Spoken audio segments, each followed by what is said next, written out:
Ratusan seniman reog di Ponorogo, Jawa Timur menggelar aksi protes atas klaim Malaysia yang dikabarkan akan mendaftarkan kesenian tradisional reog ke Indonesia.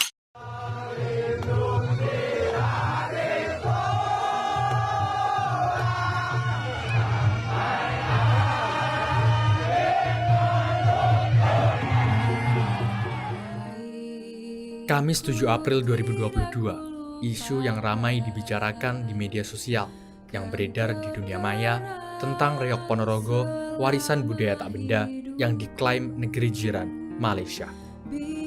Warga Indonesia sempat kaget, pasalnya reog telah didaftarkan sebagai hak cipta milik Kabupaten Ponorogo.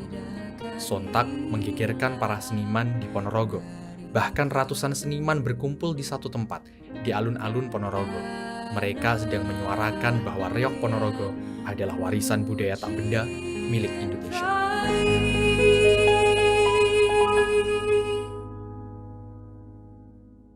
Engkau ku hargai.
Bismillahirrahmanirrahim. Assalamualaikum warahmatullahi wabarakatuh. Saya Rizwan Miftahul Haji, pendiri Sanggar Tari Kaulo Bantarangin dan juga Kepala Pengelola Sanggar Tari Kaulo Bantarangin. Reog Ponorogo. Kesenian yang sangat-sangat membumi di masyarakat Ponorogo. Reog berkembang terjadi dua versi. Yang pertama adalah versi Ki Ageng Kutu dan yang kedua adalah versi Bantarangin. Ki Ageng Kutu adalah reog yang berkembang yang sekarang ini dinamakan reog obyok. Di mana reog ini adalah satir dari Ki Ageng Kutu untuk Raja Brekertabumi V atau Raja Brawijaya kelima, yang dimana tunduk pada ratunya atau istrinya. Kemudian reog versi Bantarangin yang sekarang ini disebut reog festival itu adalah reog versi Panji, di mana terdiri 5 tokoh. Yang pertama adalah Warok, yang kedua Jadil, yang ketiga Ganong, yang keempat Klono, dan yang kelima adalah Singo Barong. Reog versi Bantarangin sangat dicintai dan sangat familiar di kalangan usia dini, remaja, dan juga dewasa. Karena setiap tahun reog versi Bantarangin ini dilombakan dalam bentuk festival, yaitu Festival Nasional Reog Ponorogo dan juga Festival Reog Mini. Saya dari tahun 2017 mengembangkan Sanggar Tari Kaulo Bantarangin, sanggar tari berbasis sekolah yang 70% berkurikulum reog. Pada dasarnya adalah pendidikan karakter reog yang digunakan dalam edukasi sanggar. Jadi ada 3 pilar di sanggar. Yang pertama adalah edukasi, kedua kekaryaan, dan yang ketiga adalah pelestarian. Dari tahun 2017 kami berjuang menyajikan bagaimana pendidikan seni reog khususnya dapat masuk dalam pendidikan non-formal atau yang biasa disebut sanggar tari.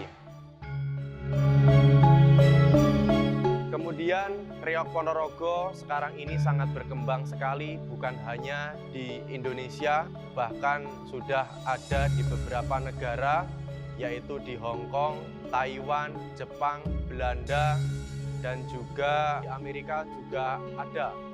Reog Ponorogo sangat berkembang sekali, bahkan di wilayah kesenian reog ini disebut dengan the big mask in the world, atau yang biasa disebut adalah penari topeng raksasa atau penari topeng terbesar di dunia.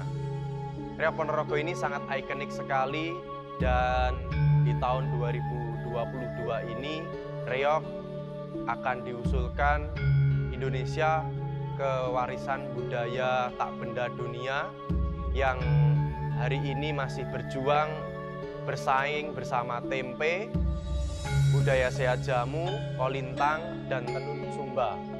Semoga reog Ponorogo ini yang nantinya benar-benar dapat diakui oleh UNESCO dan nantinya akan jauh berkembang seantero jagat raya.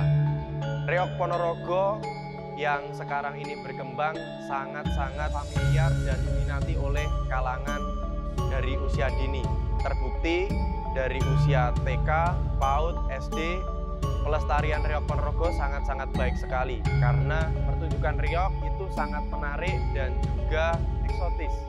Artinya apa? Pendidikan reog ini syarat dengan pendidikan karakter, dari jatil yang menggambarkan prajurit kuda perang, dan juga Bujang Ganong yang menggambarkan seorang patih yang sangat setia, dan juga Warok itu adalah perwujudan tokoh Ponorogo yang sangat disegani.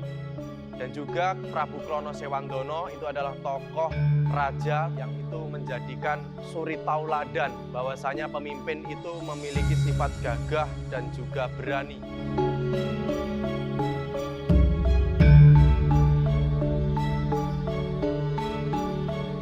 Itu adalah perkembangan reog Ponorogo yang sekarang ini dari seniman reog melaju bukan hanya untuk berkesenian tapi juga berekonomi kreatif. Selain untuk berkesenian ataupun pelestarian, reog Ponorogo ini juga bisa digunakan untuk usaha ataupun pentas hiburan atau pentas yang itu bisa untuk menghasilkan finansial, terutama yaitu bisa beberapa pengrajin untuk berjualan merchandise seperti kaos, seperti topeng ganongan, topeng merak, dan lain sebagainya. Ini adalah bukti bahwasanya reog Ponorogo ini juga menghidupi seniman Ponorogo, tak hanya reog sebagai hiburan, tapi juga bisa menghidupi senimannya sendiri. Reog Ponorogo dengan isu klaim hari-hari ini menjadikan api yang menyulut untuk seniman reog itu sendiri. Tapi kami tetap berpositif thinking bahwasanya reog yang berkembang di Malaysia itu pun juga saudara-saudara kami yang dari Ponorogo kemudian bekerja di Malaysia, yang itu juga memperkenalkan reog Ponorogo di negeri jiran. Itu yang perlu dipahami. Artinya apa? Kita tidak khawatir sekali bahwasanya klaim itu akan terjadi. Akan tetapi dengan adanya isu klaim ini memberikan efek kepada kita seniman-seniman reog ini lebih semangat lagi dalam upaya pelestarian, membuktikan bahwasanya darah reog itu memang mengalir di Ponorogo, di Jawa Timur, di Indonesia. Ini yang perlu digarisbawahi. Tapi terlepas dari itu, sebenarnya orasi-orasi yang dilakukan oleh seniman reog di jalan-jalan, di depan Paseban, itu adalah bukti bahwasanya kami sangat bangga dan mencintai reog Ponorogo. Hanya saja itu, jadi tidak ada orasi yang membuat brutal, orasi yang kita itu merendahkan negara Malaysia, tidak. Tapi adalah itu bentuk semangat kami untuk menunjukkan bahwasanya seniman reog itu dapat beraksi dengan pertunjukan yang estetis sekali. Jadi terkait dengan isu klaim ini saya kira memberikan motivasi tersendiri oleh seniman reog tersebut. Harapan kami ke depan reog Ponorogo semoga terus jaya dan dikenal di seluruh mancanegara. Semoga reog Ponorogo senantiasa memberikan manfaat, reog Ponorogo terus jaya, rahayu, lestari.